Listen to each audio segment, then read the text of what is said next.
Hello, welcome to this afternoon taste challenge. We have mezcals both at 80 proof. This is from Licores Veracruz. It's produced for Licores Veracruz, which has a huge portfolio. If you look at their website, I only have seen one, but there's probably others around here from them. It has an interesting bottle design, as you can see. I got this at Total Wine & More for $19.99. But the price has gone way up. But I got it for that, and that was my one-time buy, I guess. Imported and distributed by Mexcor, Railroad Drive, Houston, Texas. Okay. Distilled in Santiago, Mazatlan, Oaxaca. This product is 100% natural, and it's possible that a slight sediment and or a deposit may form, which is perfectly natural.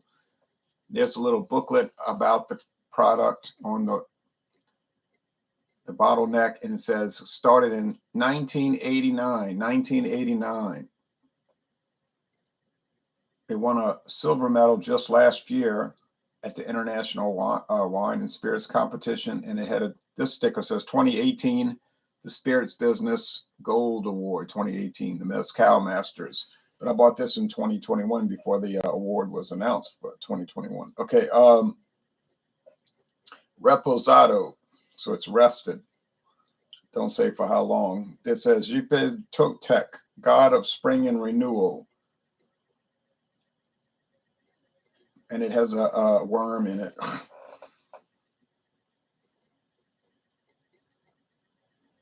Bryce Rigel. Hi, Jay. Hello, Bryce. See the worm? The larva. Yuck. All right. The competitor, $32 a bottle. Not as cheap. This is from Mezcal Unión. It's a union of various mezcal farmers. Okay, it's a cooperative. It's not one company. And they have two other products. If you look at their website, I put the link below. But the one we see around here is the Uno. Mezcal Joven. That means young. They use mezcal. They use Maguay espadin and Maguay cirial plants. This one, and those are 8-year-old plants and 14-year-old plants. This one uses Maguay espadin. How does the Mezcal Union work? They say better liquid, more people united, more work, more development. Okay. Handcrafted and bottled in Oaxaca, Mexico by an alliance of local artisan families. Imported by MHW Limited, Manhasset, New York. Lot number, it doesn't matter, but it's handwritten. I can see it's not printed from a machine. Somebody wrote that. Okay. You might see this around. I don't know if it's common. It's common, like semi-common in New Orleans. This one, I've seen it more than one place. Saw it at Total Wine & More. I saw it at Martin Fine Wine and Spirits, and I think at in another place. Okay. I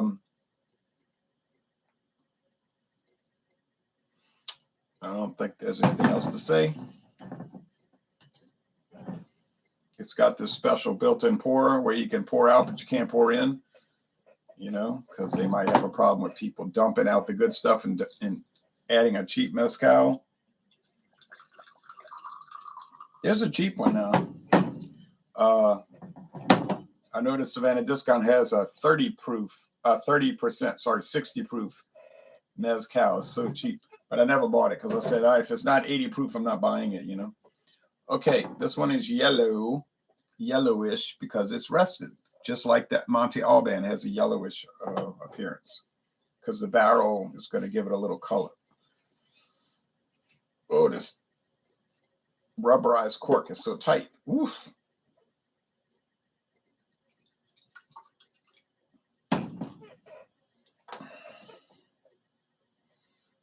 Good, I got it even. They're both clear. But this one's yellow and this one's silver. See, yellow and silver, yellow and silver. All right, $12 difference now. Is Mezcal Union going to live up to the $12 difference? I don't know. It's going to be close. We had a lot of rain for an hour, but that's typical summer rain. It was heavy. I was like, oh, well, it'll go away. Sure enough, it did. Helps cool it down, makes things cooler. Air conditioner runs less. Electric bill is lower. So you don't hear me complaining about rain. We were in a little bit of a drought. We had a drought, then it rained, then we had another drought. Okay.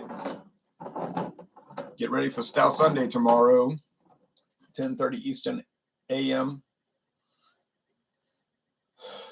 Okay. 10:30 a.m. Eastern. Aroma. If you've never had mezcal, it might seem really weird to you. Now, if you've had tequila, it won't seem as weird. But it's a rich vegetable aroma. To me, it's like bell pepper, but it's not really, but it's kind of like that, you know? Yes. Smoke in the nose. Slight amount, but not really smoky. This one's meatier, as though it has meat in it. You say meat, but I don't mean meat like beef or pork or chicken or lamb. I mean meat like bell pepper meat, you know, the pulp inside, you know, the meat inside. So no smoke on either one in the nose. Let's go with the taste, shall we? Cheers.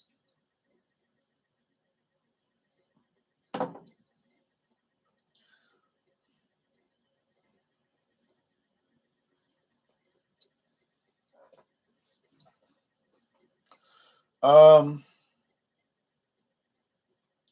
little pepper spice and bell pepper, which is the agave sort of thing. It's fine, kind of ordinary. Is it worth $32? Oh, I suppose it is.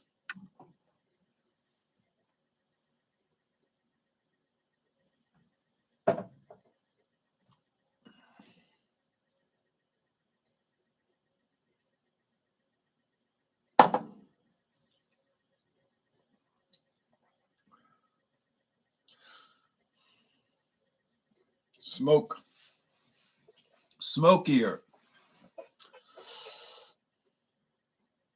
Deep roasted smoky agave. Espadin Maguay agave. It's like you went, you know, you go to some people, if they're having a party, you know, to go to their house or they're having a party and they'll have the vegetable tray and it's in the smoker. They'll put it in the pit, smoke those, and then they take on the charcoal smoke. That's what this is. Oh, yeah. It is a vegetable product, a Maguay agave. It's a plant, and then got the smoke. Oh, yeah. That's the Lajita.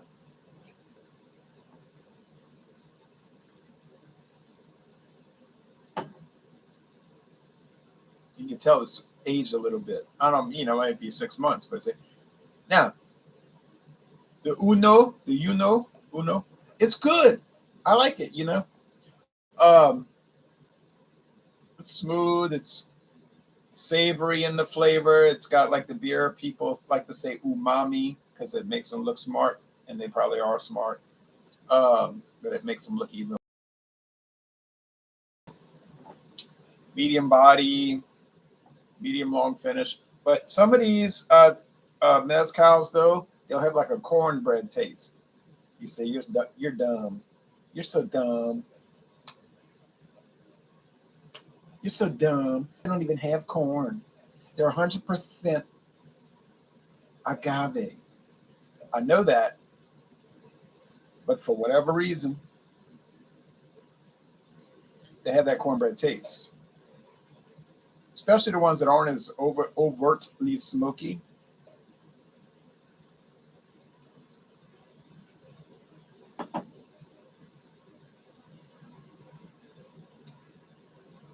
This one's just more like semi-sweet vegetative matter like a succulent plant, and the smoke. Medium body, medium dry, medium long finish, and that kind of thing. I think, and in fact, I know, I'm going to go with the one in my right hand. I paid $19.99, same price as Monte Alban. Monte Alban, it's kind of bland, you know, like I can't really complain about it because I didn't pay a lot, but it is kind of bland. So you said, but it's the number one selling mezcal. Okay, I know. All right, I get that.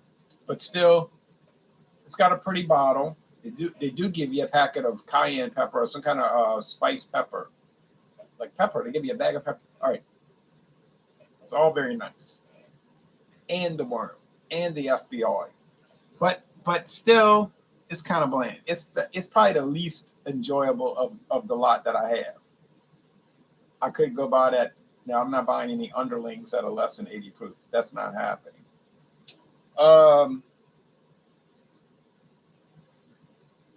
But the Lajita, and I think it costs more now, yeah. But oh, it's so good. This company is obscure, to say the least. Not to mention that they're unknown, virtually unknown. And I could also say that not a whole lot of people know about them. But then how many people know about Mezcal Union, right? But it's their product. If their products are anything like this, all the rest, I'm gonna have to go buy all the rest. Now, they make a lot of novelty products, which is in a separate section on their website, like, you know, like a skull-shaped bottle and a pistol, like some bottle shaped like pistols and all. You know, it's like novelty, like you would buy it for a present and give it to somebody, you know, put it in their bar or something silly like that. But that's fine because it's probably a good product inside. But, you know, they're not all like real erudite products. So they're not all like, you know, this is so highbrow, it's probably above your ability to appreciate it. They're not all like that. So you got to take that into account. They're willing to lower themselves to do novelty products. And I'm willing to lower myself to buy novelty products on occasion or promote them.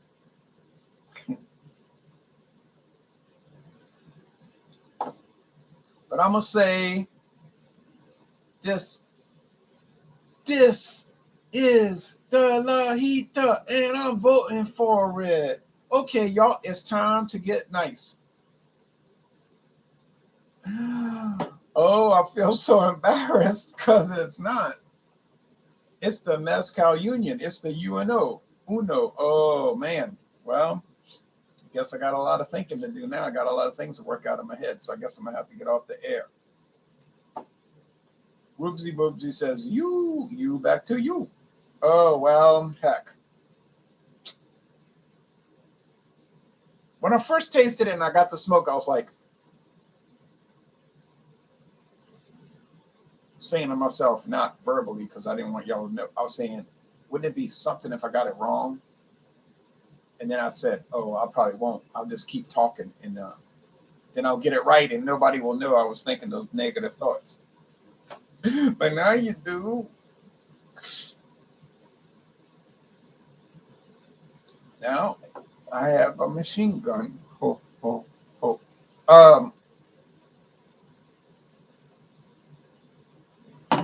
So the smokier product is the UNO in this situation, the UNO. Oh, you know. And it has some cornbread too in this. Oh, well, if you're not prepared to get shocked, dismayed, disgruntled, discombobulated, swashbuckled, and otherwise disgusted, don't do a live taste challenge because you're putting yourself out there. You're taking a risk. Even though it's authentic, it's more valid, it's more reliable than just looking at the glasses and telling people what you think. I'm not going to stop doing blind taste tests because they are, like I said, more valid. It's a more valid way to do it. Now, you might be saying, oh, so what you're saying is you're implying that people that don't do blind taste tests just look at the cans of beer and say this is this and that's that. They're not. Their videos are not valid. No, I don't think their videos are not valid, but I'm saying that this unconscious bias, so to speak, in a Freudian psychoanalytic approach to it, could potentially undermine validity, okay? But in a blind taste test, that can't happen because those variables have been factored out of the equation. So even if you were biased towards or against the product, it wouldn't matter. The point would be moot because by virtue of the blind taste test. Okay.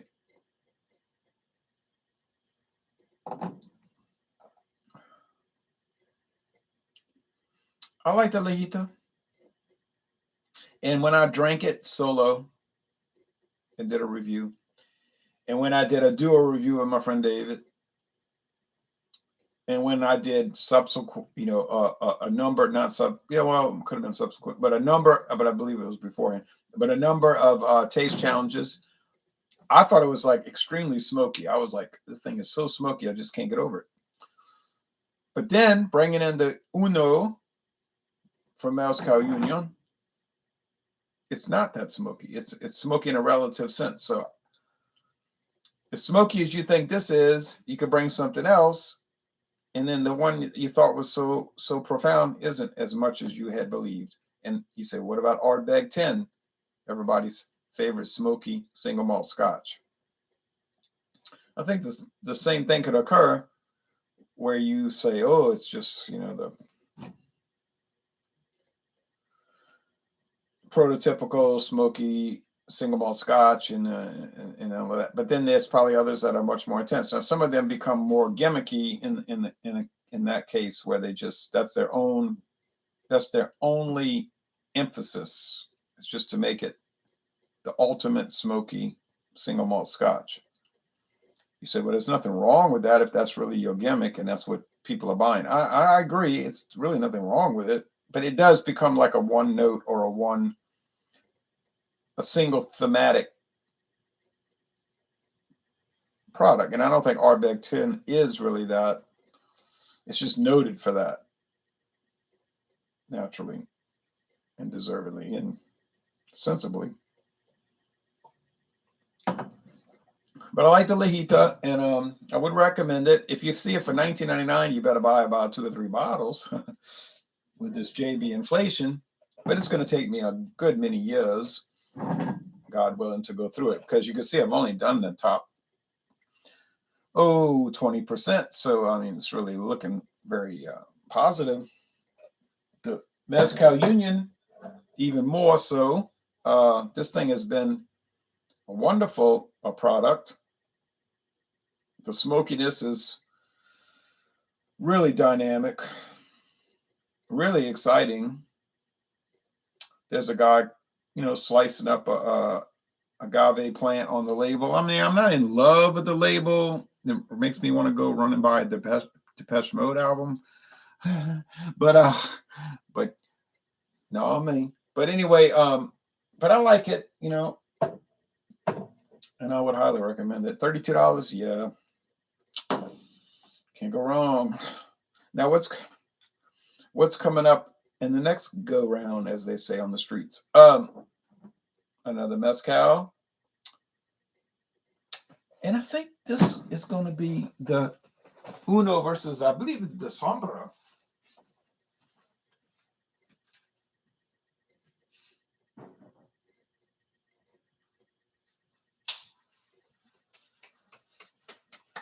Oh, sorry, it's Ryu. Another strange family-owned obscure product. That one ran me about, I think that was like $30. Yeah, it was $30 for the Ryu. I think it's Pacific.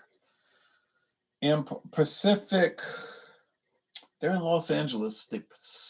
They import it. They don't make it. It's Ryu Ball that makes it. Oh man, but they have an incredible portfolio of what they import and source. It's something to see. But and then we'll close it out with the Sombra, the new bottle, not the older bottle. Walmart had both bottles on the shelf, both the older and the newer. And I was like, oh, they got both up. And then they had this price that was like beyond the pale, like of any acceptable form of human expectations.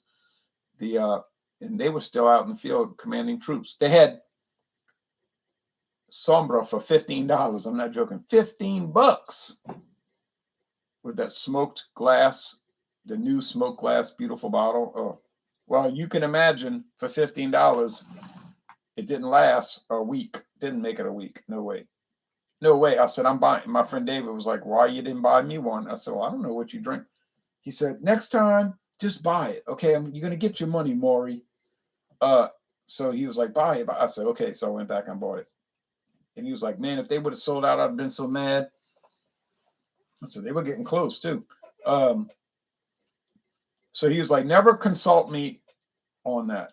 He said, if you see a deal like Tullamore Dew for $13 instead of $26, or Sombra for $15 instead of $30, because of Walmart's crazy closeout prices, buy it. Don't ask me. You're going to get your money. And he's demonstrated that he's reliable. So the next time I see those, I'll do it. You know, like. But then he's funny about the Canadian whiskey. So I didn't buy when I saw the doggone.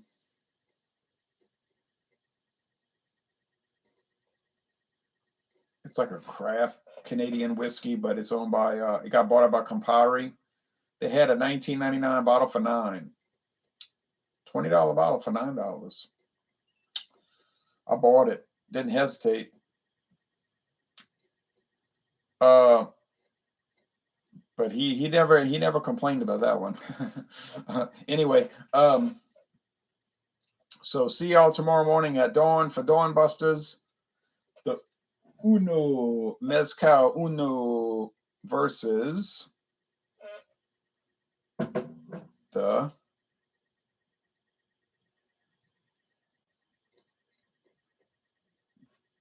I just went out of my head. Not the Sombra, the doggone I paid $30. Oh yeah, the Ryu bottle. I paid $30. I might have paid $28. You know what I'm saying? I think I paid $28 for that. Well, it's close to 30. Anyway, thanks for watching and see y'all for stuff. Oh, so we got the Dawn Busters at 5:30 a.m. Central, and then Stout Sunday at 9:30 a.m. Central tomorrow. So got a double dip. What's up, man? Says Eddie Nicholson. Oh, nothing. I'm going back and watch the Astros at the Seattle Mariners. Oh, a bush. I got natural ice coming. But I was just doing a mezcal taste challenge. And I got it wrong, and I'm shamed. You know, I feel a little embarrassed, but that's the risk you take, I guess. All right, thanks everybody.